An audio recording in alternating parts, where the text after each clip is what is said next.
ప్రత్యేక ప్రతినిధి పదవి వచ్చిన నాగర్ కర్నూలు ఎంపీ సీట్ కావాలని కాంగ్రెస్ హైకమాండ్ ను అడుగుతారని తెలంగాణ ప్రభుత్వ ఢిల్లీ ప్రత్యేక ప్రతినిధి మల్లు రవి అన్నారు. ఇక 2 పదవులు ఏకకాలంలో చేయొచ్చునని చెప్పారు. గతంలో తాను ఎంపీగా 2 సార్లు పనిచేశానని మల్లు రవి తెలిపారు.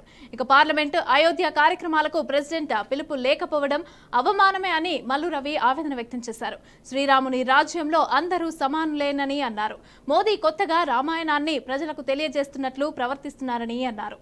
అయోధ్యలో శ్రీరామ ప్రాణ ప్రతిష్ఠ సందర్భంగా దేశ ప్రజలందరికీ సమానంగా న్యాయం చేయాలని కోరుతున్నానని మల్లు రవి తెలిపారు.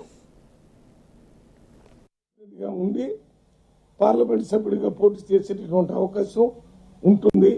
కాంగ్రెస్ పార్టీ హైకమాండ్ ఆ రకంగానే ఆలోచిస్తుంది అనుకుంటున్నాను. ముఖ్యమంత్రి గారు కానీ హైకమాండ్ కానీ రేపు వచ్చే ఎన్నికల్లో ఢిల్లీలో ప్రత్యేక ప్రతినిధిగా పనులు జరగాలంటే పార్లమెంట్ సభ్యుడిగా ఉంటే ఎక్కువ అక్కడ కేంద్ర మంత్రులతో కానీ ప్రధానమంత్రితో కానీ కేంద్ర అధికారులతో కానీ మాట్లాడేటటువంటి అవకాశం నేను అనుకుంటున్నాను.